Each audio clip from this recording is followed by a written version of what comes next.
बस्ती जनपद में हिना खातून को अब हर कोई जानने लगा है। हिना बस्ती से बाहर निकलकर जहां भी जा रही है, बस्ती जनपद की धाक जमा कर आ रही है। जी हां, हम बात कर रहे हैं हैंडबॉल की नेशनल चैंपियन हिना खातून की। एक सामान्य से भी निचले स्तर पर जीवन यापन कर रहे परिवार की बेटी हिना अब परिचय की मोहताज नहीं है। बस्ती वासियों को उस पर गर्व होना चाहिए। हिना बलरामपुर की हैंडबॉल कोच चुनी गई है। मीडिया दस्तक से उसने एक साक्षात्कार के दौरान बताया कि ये उसकी मंजिल नहीं है। पूछा गया आखिरी मंजिल क्या है, हिना ने यह भी बताना उचित नहीं समझा, लेकिन इतना जरूर कहा, एक दिन बस्ती को ग्रेट सरप्राइज दूंगी। आइए सुनते हैं हिना खातून को। हिना, मीडिया दस्तक न्यूज में तुम्हारा स्वागत है।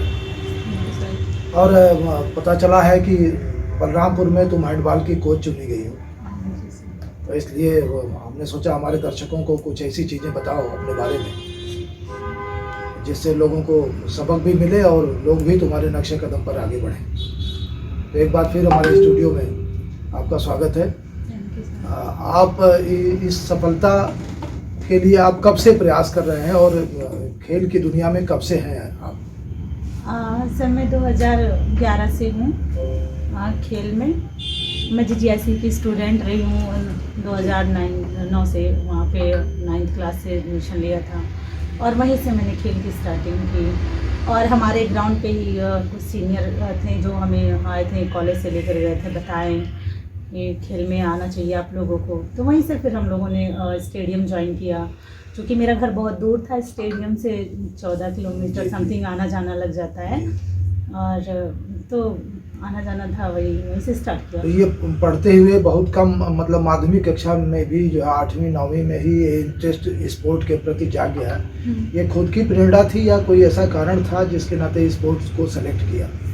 सर, अच्छा लगा, मुझे खेलना कूदना बहुत पसंद था, स्टार्टिंग से था। खैर मेरे फैमिली में कोई ऐसा नहीं रहा और आर्थिक स्थिति भी अच्छी नहीं थी, तो हर तरफ से मुझे देखना था कि मैं कहाँ परफेक्ट हो सकती हूँ। पढ़ाई भी कहीं ना कहीं पढ़ाई भी मेरी अच्छी थी और मैं पढ़ने के लिए भी बहुत इच्छुक रहती थी कि मैं पढ़ूँ।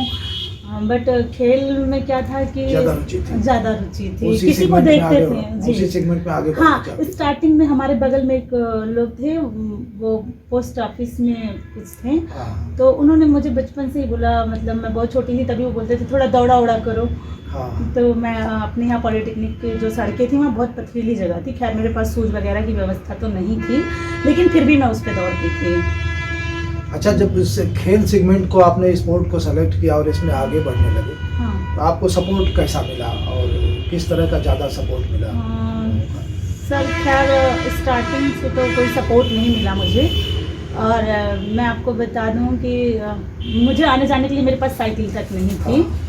तो साइकिल क्या था, क्योंकि मैं सरकारी स्कूल की स्टूडेंट रही हूँ, मैं प्राइमरी में भी पढ़ी हूँ।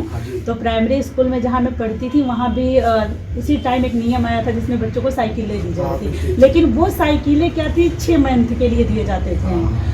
बट मेरी प्रिंसिपल जो थी वो मुझे बहुत मानती थी क्लास की, तो बहुत मानती थी। तो उन्होंने वो लास्ट में क्या किया, वो साइकिल उन्होंने मुझे दिया। और वो साइकिल उन्होंने, जो भी था, मेरी आर्थिक स्थिति ना ठीक होने के कारण वो कभी उन्होंने मेरे से साइकिल मांगा है। हाँ, उन्होंने मुझे दे दिया।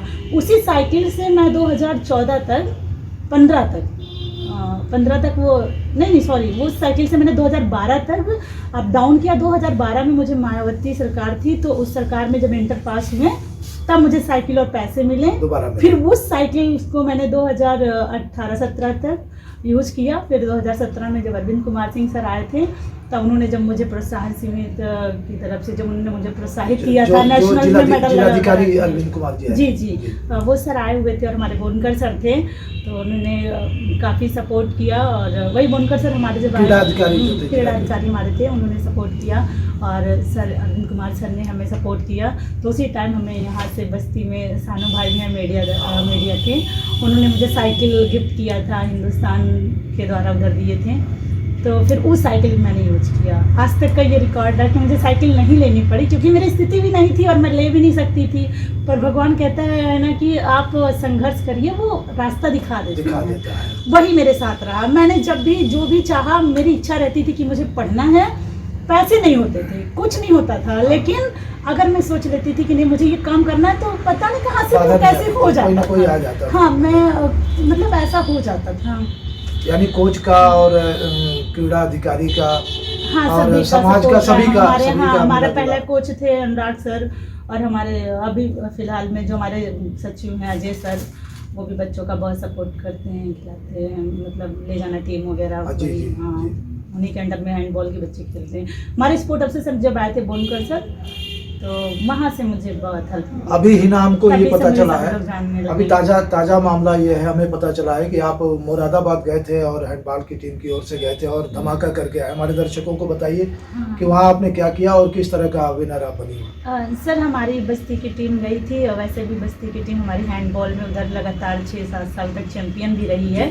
तो अभी तो फिलहाल हमारी टीम से बहुत सारी बच्चियाँ हैं जो सेलेक्ट हो गई हैं। हमारी सीनियर थी पूजा पाल, वो रेलवे में टीचिंग है, और एक सुगंध है वो SSB में है, एक सरिता है वो यूपी पुलिस में है। वो हमारी टीम, हमारे बैच के लोग थे। तो हमारे बैच के लोग सभी हैंडबॉल की लड़कियां लगभग सब सेटल हो गई हैं, और कुछ बच्चियां हैं जो हो जाएंगी धीरे धीरे करके, क्योंकि सब चैंपियन रहे हैं। तो अभी कुछ जूनियर बच्चे थे और कुछ हम सीनियर 2-4 थे। तो अभी गए थे हम लोग, उप विजेता होकर आए हैं वहाँ से, मुरादाबाद। उप विजेता होकर के आई हैं मुरादाबाद से, यूपी में।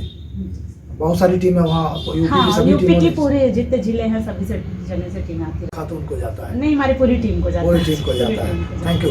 और मैं ये जानना चाहता हूँ कि अभी आपको बलरामपुर डिस्ट्रिक्ट का हैंडबॉल कोच सेलेक्ट किया गया है, आपकी मंजिल क्या है? क्या मतलब ये मंजिल मिल गई आपको, या इससे भी आगे जाने का? नहीं सर, हमारी मंजिल यही नहीं है। हमारी मंजिल अभी सर बहुत दूर है।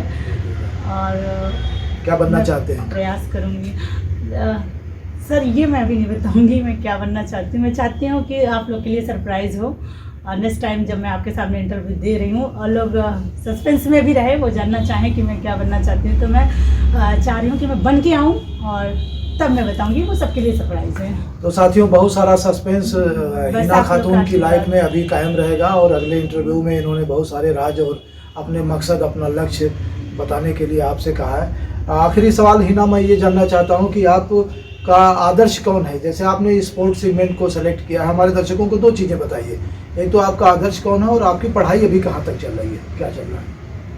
सर, पढ़ाई तो अभी मेरा BPED कंप्लीट हो चुका है, MPED वगैरह भी हो गया है। BPED MPED हो चुका है? हाँ सर, वही हो गया। और अभी NIS के लिए मैं सोच रही हूँ। मेरे पास उस टाइम आर्थिक स्थिति ना ठीक होने के कारण मैंने NIS नहीं मैं कर पाई, क्योंकि जब मैंने MPED करना था तब भी मैं नहीं कर पाती, मेरा एक साल गैपिंग भी होने का वो था।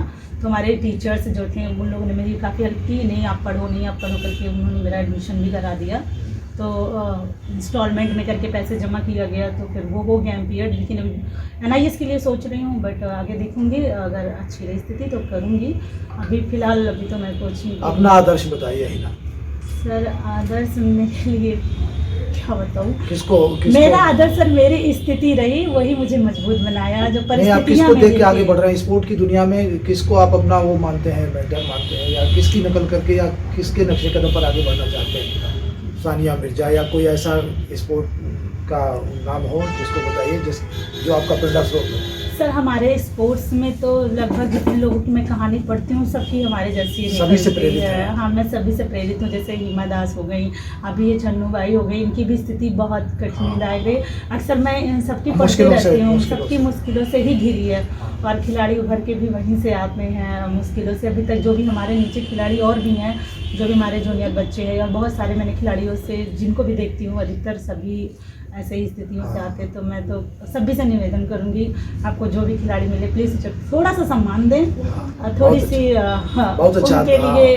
अगर आपके पास कुछ है, अगर आप चाहते हैं कि हाँ मैं दुनिया में मैं भी एक इंसान हूँ, आपके पास थोड़ी हेल्प चाहते हैं कि हाँ मैं दुनिया में मैं भी एक इंसान हूँ, आपके पास थोड़ी हेल्प करने की आवश्यकता है, तो ज़रूर एक खिलाड़ी की मदद करें, क्योंकि खिलाड़ी हमेशा बहुत नीचे तबके से उभर के आता है। Thank you Hina. और हमारे जाते जाते हमारे बस्ती जनपद वासियों को क्या संदेश देना चाहोगी दो शब्दों में? हाँ जी। सर, मैं ये ज़रूर संदेश दूंगी, क्योंकि अभी हो सकता हो हम लोग काफ़ी चीज़ों से जूझकर अभी बचे हुए हैं कोरोना काल से, और एक और बीमारी आ रही है, सुनाई दे रहा है ऐसा। तो हम यही कहेंगे, आप सभी पहली बात, हर इंसान जो पैसा कमा रहा है, जो नहीं कमा रहा है, और जिनके पास पैसे हैं, जिनके पास नहीं है, हर कोई, सब और सभी लोग फिटनेस पे अपने ध्यान दें और अपने बच्चों को भी फिट रहने के लिए बोलें, और खेल से जुड़ें। 1 घंटा अपनी बॉडी को, अपने शरीर को, अपने आप को दीजिए, हर कोई दे। मैं सभी से निवेदन करूँगी, क्योंकि अभी कोरोना काल में जिनके पास पैसे थे वो भी दवा नहीं करा पाए, और वही बच पाए जो फिट थे। तो हम कहेंगे, सभी से निवेदन करेंगे कि सभी लोग अपने फिटनेस पे ध्यान दें। तो साथियों, फिट रहिए, खुश रहिए, और हिना खातून के दूसरे इंटरव्यू का हमें इंतजार रहेगा। Thank you Hina. Thank you.